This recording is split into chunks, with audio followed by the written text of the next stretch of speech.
بسم الله الرحمن الرحيم. اهلا بكم في قناه ماما بطه. النهارده باذن الله هنعمل مخلل الليمون. جبنا كيلو ليمون، طبعا تلاقوا الليمونه الصغيره مش الكبيره، الحجم ده كيلو ليمون، وقرنين فلفل طحناهم، وكم قرن فلفل، وربع كوبايه زيت، واربع معالق ملح كبار، وميه للسليق. ومعايا كده هنشوف. هنجيب الليمون هنحطه في الحله زي ما انتوا شايفين كده، وهنحط عليه ميه عشان نسلقه. الليمون يا دوب ياخد غلوه واحده على النار، ما يزيدش عن غلوه واحده، لانه لو اتغلى كتير هيتهري، يعني يا دوبه هيبدا في الغليان. زي ما انتوا شايفين يا حبايبي، حطيناه على النار، يا دوب الميه هتغلي غلوه واحده وهنطفي عليه كده. زي ما انتوا شايفين يا حبايبي، بعد ما سلقناه خد ايه يا دوبه غلوه واحده، وبعد كده نطلعه من الميه اهو زي ما انتوا شايفين كده. ومش هندلق ميه السليق، لان هناخد شويه من ميه السليق نخلل منه الايه الليمون. زي ما انتوا شايفين كده، مش هنرمي الميه. هنا هنجيب نص لتر ميه، نص شفشق كده، وهنحط عليه الاربع معالق ملح كبار، هنحط عليه الفلفل المدقوق وحبه ومعلقه صغيره توم.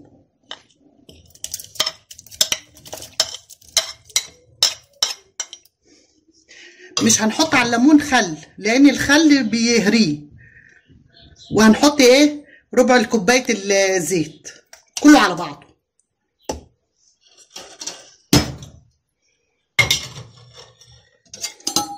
هنقلب بقى ايه الحاجه.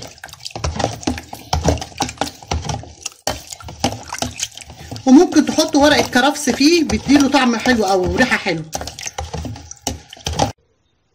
شويه كرفس كده بيديله ريحه حلوه او في التخليل.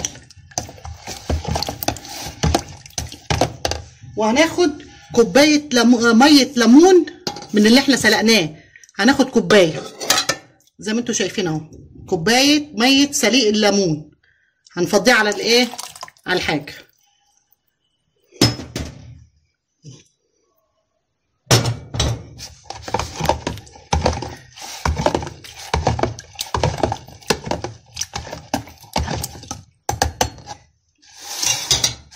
نجيب البرطمان، نحط شويه ليمون،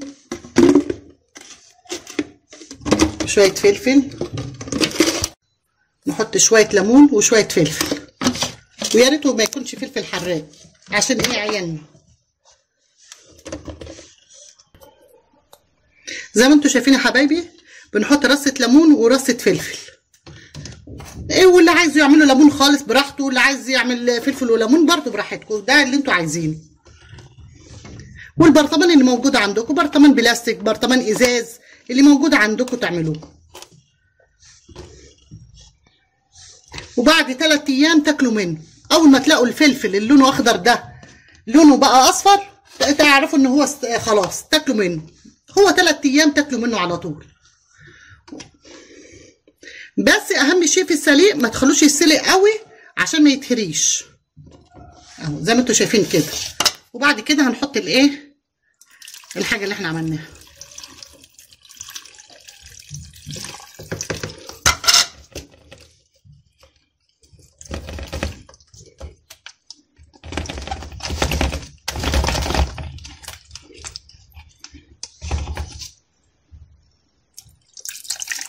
عود الكرفس اللي احنا حاطيناه هيدي طعم جميل قوي قوي لليمون، ويديله طعم وريحه.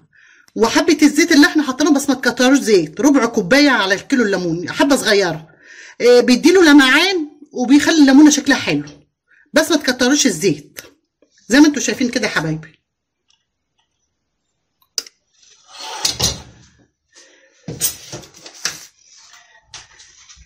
وكده تخليل الليمون خلص. بعد 3 ايام هنشوفه ازاي بقى.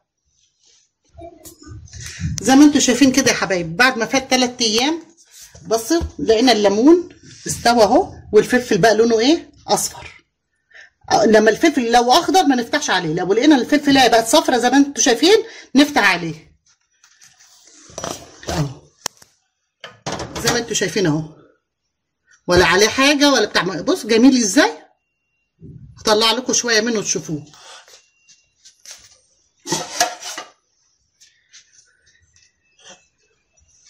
بس ما تكتروش في الفلفل المدقوق الاحمر على احسن يكون حراق، وعيالكم ايه ما بتحبش الحاجه الحراقه. الفلفلايه زي ما هي سليمه اهي.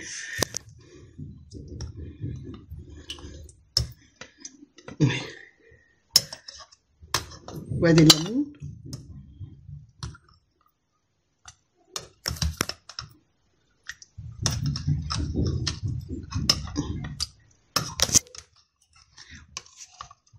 ريحته جميله جدا وطعمه جميل.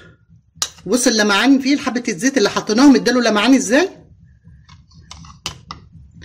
وشويه الفلفل اللي احنا حطيناهم المعلقتين الفلفل الاحمر اهو زي ما انتم شايفين اهو. بس انا ما بكترش عشان ايه؟ عيالي ما بيحبوش الحاجه الحراقه، وساعات بجيب الفلفل ده مش حراق اهو. الليمونه سليمه مش مهريه ولا اي حاجه. ليه؟ عشان خدناها غلوه واحده، اما لو اديناها غلوتين ولا 3 هتتهري، والليمون ما بيستحملش. زي ما انتم شايفين اهو يا حبايبي، الفلفلايه جميله اهي، ماسكه جميله اهي، سامعين صوتها اهي، مخليله جميله اهي. وادي الليمون زي ما انتم شايفين اهو، جميل جدا وطري وحلو اهو، وبألف هنا.